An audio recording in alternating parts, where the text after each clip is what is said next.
तो अब आगे चलते हैं हमारी अगली फ्रेमवर्क के ऊपर, जो स्पेशली इस बचे हुए टाइम को मैनेज करेगी। सर मेरे सामने एक और प्रॉब्लम है। भाई बता क्या प्रॉब्लम है? सर प्रॉब्लम ये है कि मेरा ये टाइम बचा हुआ है, मुझे इसमें 6 घंटा टाइम मैंने बचा दिया। अब मैं पढ़ूं क्या?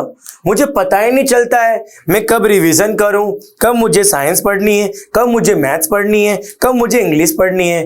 कभी मेरा मन करता है तो मैं मैथ्स कर लेता हूं, कभी ज्यादा होमवर्क होता है तो मैं वो कर लेता हूं, कभी मन कर ले तो मैं सो जाता हूं, मन के सुबह जल्दी उठ जाता हूं, एग्जाम आ रही तो ज्यादा पढ़ने लग जाता हूं। नहीं, ऐसा करोगे तो कभी नंबर नहीं आएंगे। जो करते रहे हो वही करते रहोगे तो वही मिलता रहेगा जो मिलता आ रहा। इसीलिए थोड़ा सा अलग करना है। एक टॉपर बच्चा यही तो अलग करता है, उसको पता है कि उसे घर पे जाके क्या पढ़ना है।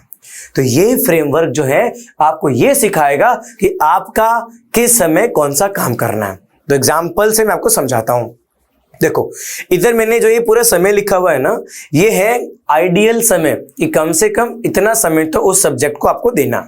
अब आपके पास जितना भी बचा हुआ समय था 24 घंटे में से आपने 18 घंटे बिजी थे, अब 20 घंटे बिजी थे, तो आपके पास 4 या 6 घंटे बचे। इन बचे हुए 6 घंटे में ये काम करना है। क्या काम करना है? आप जब स्कूल से घर आते हो, आप जब स्कूल से घर आ जाते हो तो आपका मेन काम होता है कि आज जो स्कूल में पढ़ाया वो रिवीजन करना। पर मैं रिवीजन करूं कैसे? मैं रिवीजन करूं कब? मेरे पास तो टाइम ही नहीं है।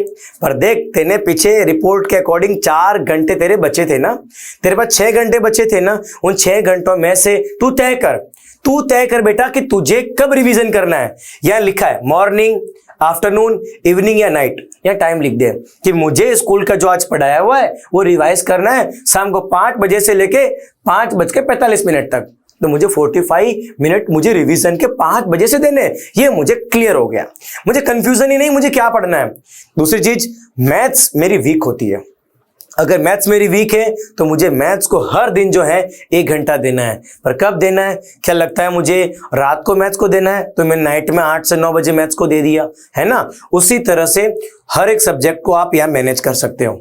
इवन आपका अगर कोई सब्जेक्ट बहुत ज्यादा वीक है तो उस सब्जेक्ट को आप अलग से आधा घंटा दो, उसको 30 मिनट एक्स्ट्रा आप दो।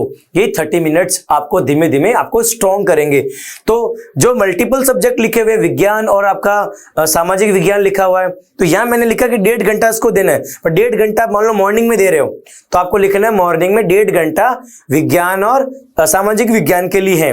पर ये तय कर लो मुझे 3 दिन विज्ञान को देना है, 3 दिन मुझे सामाजिक विज्ञान को देना है, लाइक साइंस एंड एसएस।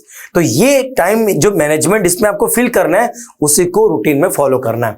पर बड़ी बात ये है, संडे के दिन तो स्कूल जाओगे नहीं, जिस दिन स्कूल में छुट्टी है स्कूल तो जाओगे नहीं।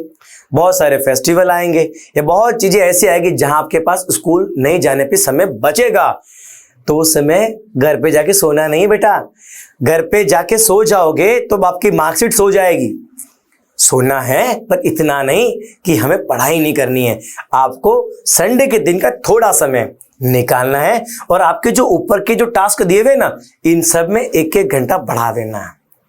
आपको पीछे की बैकलॉग रिवीजन करनी है। जो सबसे हार्ड सब्जेक्ट लगता है उसे भागना नहीं है, उसको टाइम देना है ताकि वो आपके सब्जेक्ट को इंप्रूव करा सके। फिर सबसे बड़ी चीज, सर फिर खेलेंगे कब? अरे भाई तू अपना खेलने का टाइम भी फिक्स कर दे कि मैं शाम को 6 बजे 7 बजे खेलूंगा या 5 to 6 में खेलूंगा।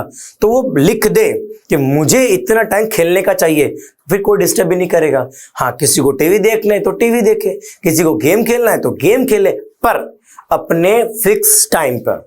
जब टाइम पढ़ाई का हो तो पढ़ना है, जब टाइम खेलने का हो तो खेलना है। इससे तुम्हें सारी क्लियरिटी मिल जाएगी, यस मुझे कब कौन सा काम करना है और कब कौन सा काम नहीं करना है। तो ये था सबसे स्ट्रॉन्ग फ्रेमवर्क जो हर एक पेरेंट्स की एक हेडेक होती है। सर इसको टाइम टेबल बना के देता हूं, ये फॉलो ही नहीं करता है। अरे टाइम टेबल हम नहीं बना रहे हैं, ये बच्चा खुद बना रहा है और बच्चा इसे अपने अकॉर्डिंग कस्टमाइज कर रहा है। मॉर्निंग में पढ़ना है, आफ्टरनून में पढ़ना है, इवनिंग में पढ़ना है, नाइट में पढ़ना है। तो ये था हमारा तीसरा फ्रेमवर्क।